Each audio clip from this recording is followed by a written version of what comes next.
Mercedes have shared more thoughts regarding their development plans for the 2023 season following a disappointing return at the season-opening Bahrain Grand Prix, doubling down on the need to introduce radical modifications.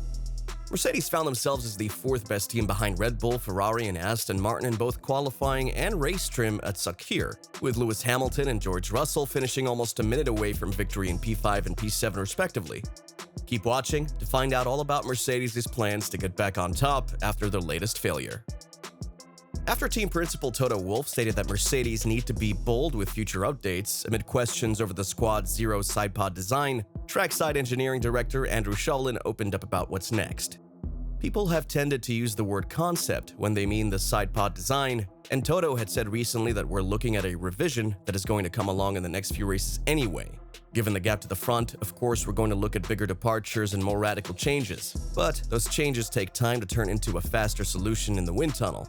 You can't do them overnight. There's quite a lot of development that you've got to do around any sort of big change in geometry in that area. The 2023 season didn't start as planned for Mercedes. While everyone hopes that the team will not go through the same process as they did in 2022, that's also likely to be the outcome of the current season. Regardless of how much we want to see Mercedes shift into sixth gear and see another great clash between Hamilton and Verstappen, the team issued an official statement stating that what they're going through presently is something that the fans must process and comprehend. This has been the team's reality since the W14 took the track in Bahrain during preseason testing. While the porpoising wasn't excellent, it was clear from the start that the W14 edition would suffer other challenges that would be difficult to solve as time passed. Increased drag and decreased stability were two of the most serious issues, and during the first race of the season, Mercedes discovered its problems and demonstrated that the pace seems to be much behind. Mercedes were also surprised to learn that teams like Aston Martin had caught up to them during the winter break. The team is about to go through a number of changes in the near future, but these changes do not guarantee that the team will be competitive and make the championship race more fascinating. Given the fact that Red Bull and Ferrari already made enormous progress with the concept that they adopted prior to the beginning of the 2022 season, Mercedes might really have a tough time overcoming them. Keep in mind that the budget cap does not allow F1 teams to spend as much money as they want in terms of developing a new car. Even though Wolff said that the financial restriction won't pose any challenges for the Silver Arrows in terms of building a competitive car. One thing is for sure, the design of the W14 will change, but the team is far from positive that the reality of the 2023 season will change in any positive way for them. Wolff was praising Aston Martin, which is a team that buys engines from them and other car parts as well, for doing a massive step in car development. Maybe Mercedes can learn a thing or two from the team that finished 7th in the Constructors' Championship last year. Keep in mind that Aston Martin was also labeled as a copycat back in 2020. This was when they bought the entire concept of the Mercedes car at a time when the regulations weren't as strict as they are now. What Mercedes has realized after the first race of the season is that they're not done with developing the car. While other teams are already trying to exploit the maximum they have out of the 2023 challengers. Before you start shooting me in the comments, please keep in mind that we're just the messengers here. We're transferring a message from the Mercedes team to their fans. The last thing we'd want to see is Hamilton deprived of the 8th championship like this, but as Mercedes said, this is the reality we live in. We just have to adapt to it. In an official statement on their website, the team wrote that the result in Bahrain hurt each one of them. They head into every season determined to fight for world championships. It hurt the team as a whole after pouring so much hard work into a car that hasn't met their expectations. As they know, it hurt their fans too. Your passion and support are so important in driving them forward. A similar opinion was shared by Lewis Hamilton and George Russell, with both Britons saying that the situation they're facing now is the last thing they'd want to face after the troublesome 2022 season. However, it's the reality they have to work on. The simple questions that the 7-time world champion and one of the most talented drivers on the grid are asking themselves right now are, what can we do about it? What will we do about it? Who should be blamed for what currently happens to Mercedes? As much as this hurts Mercedes fans and as much as they want to point fingers at the other teams and the regulations, the reality is simple. Mercedes got it wrong from day one, that's what Hamilton said, and that's what the results are showing as well. The no-pod, side-pod design looked so revolutionary and so mind-blowing that every expert out there said that the 2022 season was over before it even started. People were claiming that Hamilton would be the champion in 2022, and that the battle wouldn't even be close just because the W13 looked vastly different compared to the other competitors.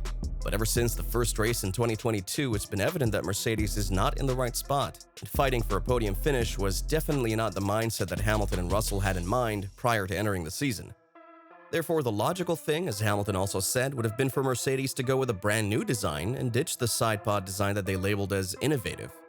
However, the team didn't listen to him. When talking about the issue, he added that he knows what a car needs and what it doesn't need due to his experience of winning races and championships. Looking at it this way, Mercedes does have the ability to bounce back and be better, but it's very unlikely that this will happen in the near future. Yes, it's very painful that they got beaten by Aston Martin in the first race of the season, but so did Ferrari. And the more humiliating fact is that the customer company has beaten the company it buys the engines from. This is something that the 1996's champion Damon Hill, who was very pro-Mercedes oriented in the past, has also shared with the public. And it seems like everyone has started to turn their supportive back on Mercedes. People have started praising Red Bull for understanding how an F1 car should work under the ground effect regulations. The Silver Arrows, however, don't seem to mind the comments. They continued with their statement as they added that they won't panic or make any knee-jerk reaction. In a spotlight as fierce as F1, people are quick to point fingers or look for scapegoats, but you know us better than that. Inside the team, Mercedes talks about having the courage to fail, the character to be accountable, and the strength to see failure as an opportunity. They have been open and very brutally honest about where they find themselves, and they're working urgently and calmly to build their recovery plan, but the optimism is still there. Mercedes is already working on a new pod concept that won't see the spotlight in 2023, even though it might come much earlier than originally anticipated. The first upgrades were supposed to happen in Imola, but after the fiasco in Bahrain, we're more likely to see Mercedes competitive even earlier than Italy. One thing that this team can definitely utilize towards the goal is the time that they have to spend in the wind tunnels. Remember that thanks to the sporting penalty given to Red Bull, Mercedes has around 17% more time to spend in the wind tunnel facilities.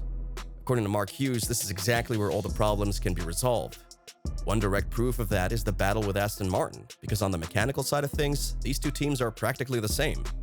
However, the concept and design of the W14 and the AMR23 differ so much to the advantage of the green Red Bull, as Aston Martin was recently labeled. The Silver Arrows have sent a strong message to their fans saying that in times like this, it's evident that the most loyal and strongest fans will remain supporting the team, while there would be no hard feelings towards the ones that were just here because the team was winning races and decided to jump ship at the first inconvenience. Whether you're offering criticism or support, there is a right way to do it and a wrong way. We want our online community to be a safe place full of healthy debate where people treat others and are treated with respect, be they team members, Mercedes fans, or rival fans. It's going to be a very interesting period ahead for Mercedes, one that the fans may not enjoy after every race due to the outcome, but will definitely enjoy in terms of the team finding progress and unlocking more and more pace as time passes by.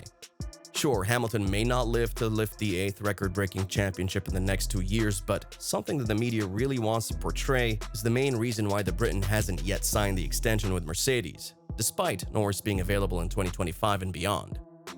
The future is bright for Mercedes, though it's not that the 2023 season and the upcoming one aren't going to be something to look forward to, but it's evident that the team has opted to rebuild their car, and this can be a painful process to go through.